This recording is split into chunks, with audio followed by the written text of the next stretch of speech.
morning, y'all. This is Lucian Smith here on Mornings with Richard Cross on SuperTalk Mississippi. With us on the line is the one and only Commissioner of Agriculture and Commerce, Andy Gibson. How you doing, Commissioner? I'm great. How are you doing, Lucian? I am doing well. I understand you are in Panama. Am I correct? I'm in the heart of Panama City here on behalf of the state of Mississippi and the United States on a trade mission here, and had a great 2 days already. We got another 3 days ahead, and a lot of great opportunities for trade between our countries, and frankly, that'll help our state sell more products here in Panama. Very friendly country to America. The heart of the Panama Canal, a lot of trade, and it's also the financial center of Latin America here in Panama City. So it's good to be here on behalf of our great state. So are y'all going to retake the canal while you're down there? Well, we've taken a look at it, and I'll be going back there tomorrow. And I'll tell you, there's a lot of commerce, a lot of ships from all over the world going through that canal. The canal is much larger than it used to be. It's been expanded over the years, and it's amazing to me how much product is moving through that canal from the Atlantic side to the Pacific side and the other way. They're going both ways. And then, of course, you know that China owns the main ports on both ends of the canal. So that's been a big discussion. And it's in the news here. There's been a deal for those ports to be sold to American investors, but that was blocked by China last week. So all that's in the news, the local news here. People are very interested in that topic. I can imagine they're paying close attention to it. So, what's the purpose of the trip? What are y'all working on doing for the state?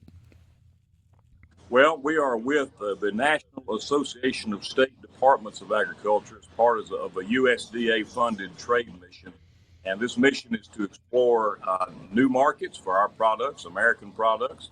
Of course, we have a lot of products to offer in Mississippi, whether it's poultry, soybeans, cotton, a lot of great exports that we have, but also other parts of our country are represented here. We have folks from Montana, we have folks from South Carolina, we have folks here from even Arizona. So every part of the country is represented, and it's an opportunity to explore new markets, but also expand existing markets. And I got to tell you, we went to the local stores here yesterday in Panama, and these people prefer American products. It's very really amazing.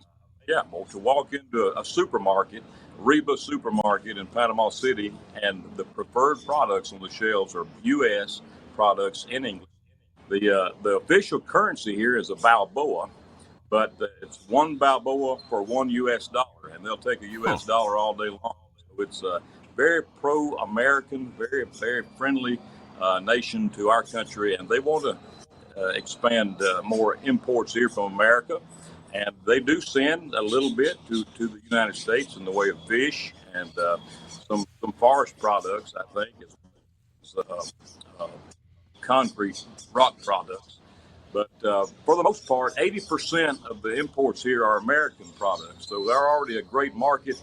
And what we don't That's want wonderful. to happen, we don't want the other nations to get a foothold in here. So does Mississippi export a fair amount to Panama? We do. We have Mississippi rice going to Panama. That's their number one cuisine. They love rice. People here in Panama, a lot of rice.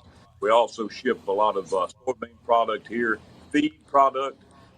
They raise their own chickens here in Panama, but we provide 100% of the feed stock for the poultry industry in Panama.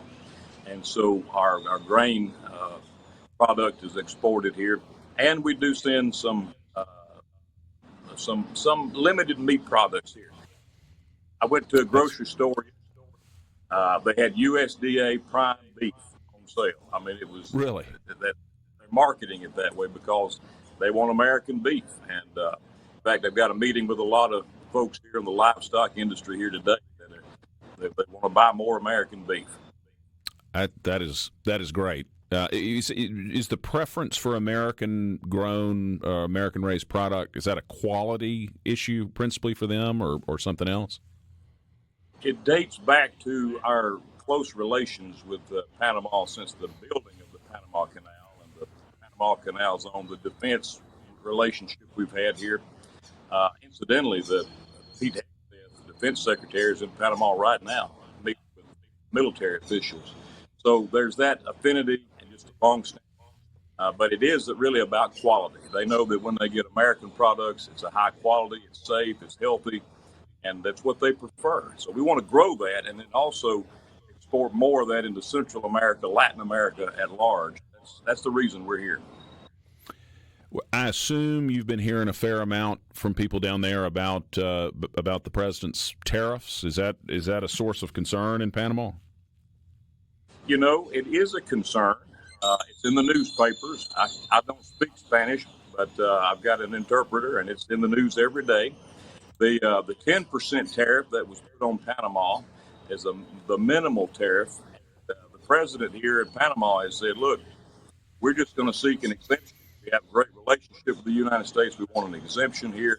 And I think that it will, if it can happen anywhere, it'll happen here in Panama. And like I said, I heard you earlier on the show, I think that the whole goal of all this is better trade deals, more fair trade deals, not only here in Panama, but all around the world.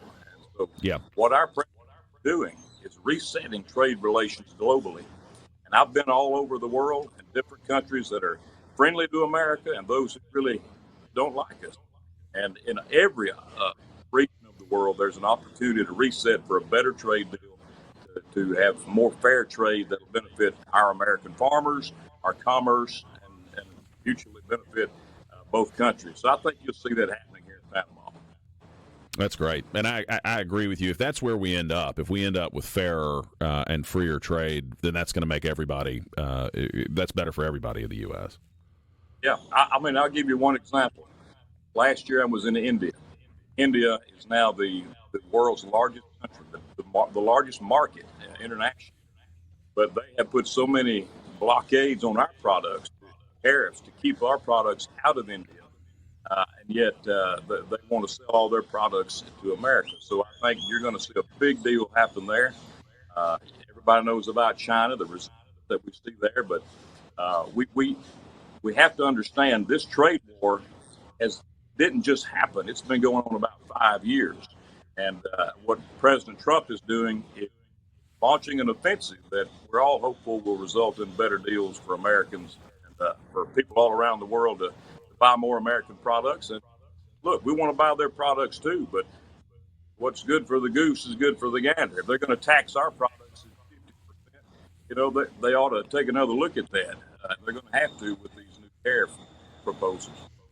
Yeah, it does seem like there's some cases, and India is a good example. Brazil, I think, is also one where they're clearly, we're not getting a fair end of those trade relationships. Right. What about, so talking about China, I mean, do we export much in the way of crops to China from Mississippi? So when I took office as Ag Commissioner in 2018, China was our number one trading partner. Today, they're number 6. Okay. Vietnam, Mississippi's top trading partner. Now they buy a lot of our forest products. They buy a lot of cotton.